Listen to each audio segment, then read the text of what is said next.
दोस्तों, कल जिस प्रकार से दिल्ली विधानसभा का चुनाव का जो रिजल्ट आया उसको लेकर के तमाम लोग, कुछ लोग खुश हैं तो कुछ लोग नाराज हैं। तमाम लोग अपनी अपनी बातों को कहने का काम कर रहे हैं। कुछ लोग जिस प्रकार से प्रचंड जीत हुई है दिल्ली में भारतीय जनता पार्टी पार्टी यानी एनडीए की, और प्रचंड हार हुई है कांग्रेस की। जी हाँ मित्रों, आप सबको पता है कि किस प्रकार से कल कांग्रेस का खाता तक नहीं खुला, और इसके अलावा आम आदमी पार्टी जिसकी सरकार थी दिल्ली के अंदर, उस दिल्ली से उसका भी सुपड़ा साफ ही समझिए। इसलिए क्योंकि उसकी सरकार में जो सरकार को चलाने वाले थे अरविंद केजरीवाल, वो भी खुद विधायकी का चुनाव हार गए, और तमाम वो लोग हार गए जो दिग्गज कहलाते थे। मनीष सिसोदिया वो भी हार गए। तो तमाम लोग ये बातें कह रहे हैं कि बहुत ही अच्छा हुआ। आरएसएस का छोटा रिचार्ज अरविंद केजरीवाल था। वो बेशक बाबा साहब डॉक्टर भीमराव अम्बेडकर के विचारों को आगे बढ़ाने की बात करता था, उनके नाम को लेकर के वोट लेने का काम करता था दलित समाज के लोगों का। लेकिन इसके अलावा दो ऐसी पार्टियां हैं, बहुजन समाज पार्टी और आज़ाद समाज पार्टी, जिसकी चर्चा बहुजन समाज और खासकर दलित समाज के लोगों के द्वारा कहे जा रहा है कि क्या स्थिति हो गई है कि बहुजन समाज पार्टी और आज़ाद समाज पार्टी का वोट नोटा के बराबर भी नहीं है, नोटा से भी कम है। जो लोग नोटा पे बटन दबाए हैं उससे भी उसकी जो संख्या है उसकी भी वही हाल है। यानी नोटा से भी कम जो वोट परसेंटेज है वो मिले हैं आज़ाद समाज पार्टी और बहुजन समाज पार्टी दोनों को। आज बात करेंगे बहुजन समाज पार्टी में वो सारी कमियों पे, और वो कौन सी कमियां हैं जिस पे लोग चाहते हैं कि ये बदलाव हो, और ये बदलाव होने के बाद कितना सफलता मिलेगा बहुजन समाज पार्टी के। क्योंकि आप सबको पता है कि किस प्रकार बहुजन समाज पार्टी का ग्राफ लगातार गिर रहा है। आपने हरियाणा का चुनाव देखा, मध्य प्रदेश, राजस्थान का चुनाव देखा, लोकसभा का चुनाव देखा, ऐसे तमाम चुनाव जिसमें बहुजन समाज पार्टी के ग्राफ जो है कहीं ना कहीं देखने के लिए मिला, रिजल्ट जो है ना के बराबर ही देखने के लिए मिला। आज बहुजन समाज पार्टी के कमियों पे बात होगी। ऐसी कौन सी कमियां हैं जिसको सुधारने के बाद बहुजन समाज पार्टी फिर उसी तरह से जो 2007 में रहा करती थी उस तरह का रिजल्ट आने लगेगा। तमाम मुद्दों पे बात होगी, लेकिन उससे पहले अपना परिचय देता हूँ। नमस्कार, मेरा नाम हरेंद्र बसंत है और आप देखना शुरू कर चुके हैं धम्मा ब्लॉग। आपको बता दूं कि दिल्ली विधानसभा का चुनाव जिस प्रकार से है उस तरह से आप सबको पता है कि चौंकाने वाला रिजल्ट है कि बहुजन समाज पार्टी जो इस देश की तीसरी बड़ी पार्टी कहलाती है उसका स्थिति नोटा से भी कम आता है।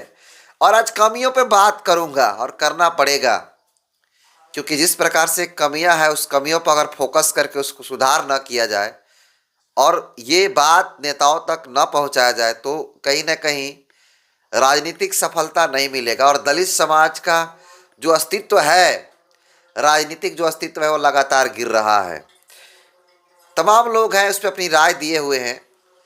एक आईडी है बहुजन समाज पार्टी बीएसपी करके ट्विटर पे, और उस पर कहा गया कि क्यों ना आज बीएसपी की कमियों के बारे में बात किया जाए, अपनी राय कमेंट बॉक्स में ज़रूर बताएं, ऐसा लिखा गया है ट्विटर पे।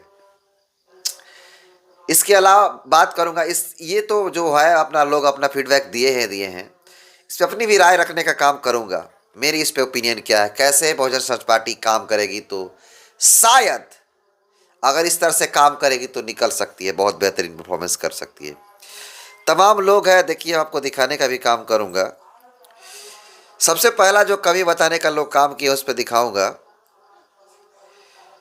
सबसे पहला जो कमी दिखाने का काम किया गया है, लोग हैं, देखिए रोहित नाम का एक आईडी है, वो कह रहा है कि सभी बहुजन समाज की पार्टियों को एक साथ मिलकर काम करना चाहिए और अपने ईगो को दूर रखकर एक दूसरे बात करें, तभी बहुजन समाज का भला हो सकता है। सिंगल पार्टी को 500 साल लग जाएंगे लेकिन बहुजन समाज केंद्र में पार्टी नहीं बन पाएगी। यानी इनका कहने का मतलब सीधा सा है कि अपना ईगो, जो भी बहुजन समाज पार्टी है और बहुजन समाज में आने वाली तमाम वो पार्टियां, सबको अपना ईगो अलग साइड में रख करके, उन सबको साइड में रख करके एक साथ एक मंच पे आनी चाहिए और सबको एक साथ भारतीय जनता पार्टी, जिसको भारतीय जनता पार्टी ने उसको एनडीए कहा जाता है, एनडीए के खिलाफ चुनाव लड़ना चाहिए। अगर कह रहा है कि अगर सिंगल चुनाव लड़ता है कोई तो 500 साल लग सकते हैं। इन भाई का भी कहना कहीं ना कहीं सही बात ही है कि तमाम लोग, आज भारतीय जनता पार्टी की औकात नहीं है कि वो चुनाव लड़ सके अकेले। ऐसे में तमाम वो पार्टियां चुनाव अकेले लड़ने की कोशिश करती है और नतीजा सबको पता है कि हाथ क्या लगता है। लेकिन बहन कुमारी मायावती जी जो है अपने सिद्धांतों और बहुजन महापुरुषों के विचारों के साथ समझौता नहीं करना चाहती हैं।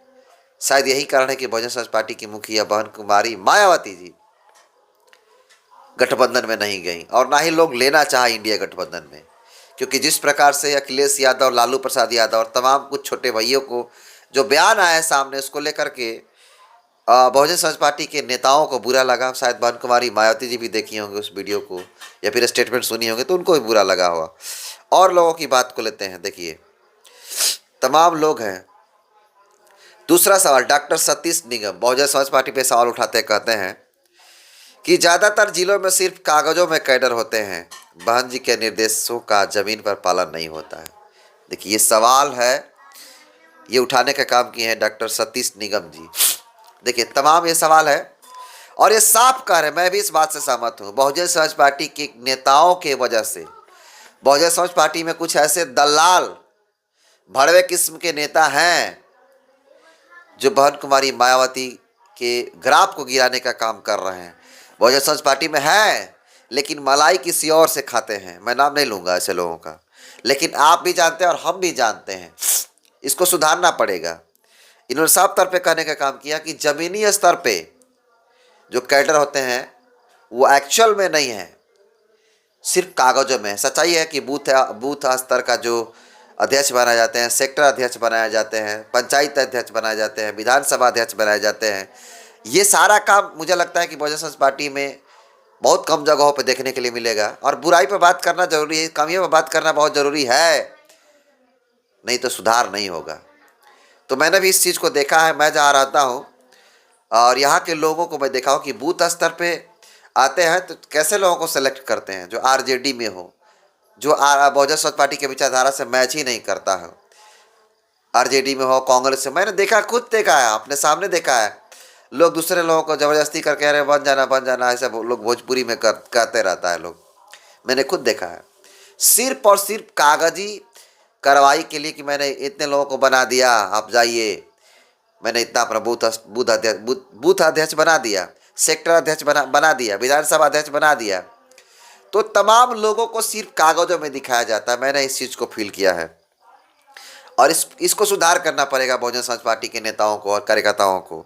और ये बहन कुमारी मायावती जी की कमियां नहीं है, नहीं, बहन कुमारी मायावती जी वो सारी बात कहती है जो वोट परसेंटेज को बढ़ाता है। लेकिन आजकल के जो नेता हैं, नेता ही बहन कुमारी मायावती जी के पार्टी को लगातार गर्त में ले जाने का काम कर रहे हैं। और इसको कौन सुधारेगा? नेता ही सुधारेगा, नेता ही सुधार करके इसको सुधारने का काम करेंगे। बहुत सारे लोग और भी बहुत सारे बातें लोग कह रहे हैं। और एक और सवाल, बहुत सारे ऐसे सुझाव लोग ने दिया है, इस पर भी बात करेंगे।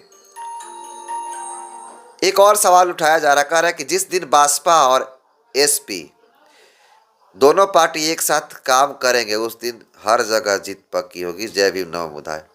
देखिए ये बात करने की कोशिश कर रहे हैं कि जिस दिन बसपा और एएसपी यानी आज़ाद समाज पार्टी, जो चंद्रशेखर आज़ाद रावण की पार्टी है, अगर वो एक साथ आती है तो उस दिन हर जगह जीत पक्की होगी।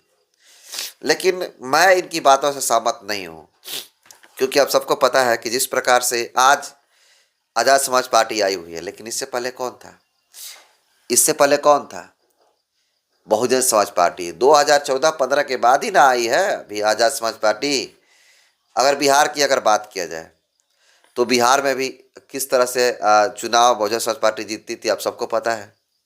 उत्तर प्रदेश, पंजाब, हरियाणा, अन्य जो राज्यों में चुनाव जीतती थी, आप सबको पता है। तो आज़ाद समाज पार्टी आई है इसका मतलब थोड़े बहुजन समाज पार्टी का ग्राफ गिरा हुआ है, नहीं। इसका अगर मेन रीजन पे अगर बात की जाए, मेरा पर्सनली ओपिनियन है कि आज़ाद समाज पार्टी के आने से बहुजन समाज पार्टी का कोई ज़्यादा इफेक्ट नहीं है। आप सबको पता है आज़ाद समाज पार्टी में सिर्फ युवा भरे हुए हैं ज़्यादातर, और आज़ाद समाज पार्टी के कारण बहुजन समाज पार्टी का हार नहीं हो रहा है, सबको पता है। तो ये जो भाई लिखे हैं कि दोनों साथ आते हैं तो हर जगह जीत पाएंगे, ये इस बात से मैं सहमत नहीं हूँ। हाँ, मनोबल बढ़ेगा, लोगों में जागरूकता आएगी, लोग इधर उधर नहीं भटकेंगे, कुछ परसेंटेज बढ़ सकता है, लेकिन हार और जीत का अंतर नहीं होगा। देखिए, मेरा ऐसा ओपिनियन है, मैं जनरली बात करता हूँ। अगर जनरली इस पर बात किया जाए तो आपको बता दूं कि इसका मेन वजह आज़ाद समाज पार्टी और बहुजन समाज पार्टी के ग्राफ गिरने का कारण आज़ाद समाज पार्टी नहीं है, बल्कि जो इलेक्ट्रॉनिक वोटिंग मशीन है, ये सवाल उस पर ज़्यादा उठाए जा रहे हैं। क्योंकि जब से ईवीएम से चुनाव हो रहा है तब से बहुजन समाज पार्टी का लगातार ग्राफ गिर रहा है, ऐसा लोगों का मानना और मेरा भी मानना है। और सिर्फ ईवीएम ही जिम्मेदार नहीं है, हर तरह से ईवीएम जिम्मेदार नहीं मान सकते हैं, क्योंकि इस पे सब लोगों का अपना अपना अलग अलग ओपिनियन है। ईवीएम जिम्मेदार है, लेकिन इसके अलावा हमारे बहुजन समाज पार्टी के कार्यकर्ता लोग हैं, बहुजन समाज पार्टी के नेता लोग हैं, बहुजन समाज के जो बड़े लेवल पे नेतृत्व करने वाले लोग हैं, वो ज़मीन पे नहीं जाते हैं। ज़मीन पे जाते हैं तो सिर्फ कागजी कार्रवाई करते हैं। तो बहुजन समाज पार्टी का जो इस तरह की बातें लोग कह रहा है, मुझे नहीं लगता कि सही है। लेकिन हाँ, बहुजन समाज पार्टी की जो कमियां हैं उसको दूर करने के लिए वो तमाम लोगों को एक साथ एक मंच पे आना चाहिए और काम करनी चाहिए। बाकी आज हम लोग इस पे बात किया कि बहुजन समाज पार्टी की जो कमियां, ऐसे इसके अलावा बहुत सारी कमियां जिस पे आप अपनी राय रख सकते हैं। आप क्या मानते हैं, बहुजन समाज पार्टी में कौन सी ऐसी कमियां जिसकी वजह से लगातार ग्राफ गिर रहा है? क्या मानते हैं आप? कमेंट कर जरूर बताइएगा। बहुत बहुत धन्यवाद।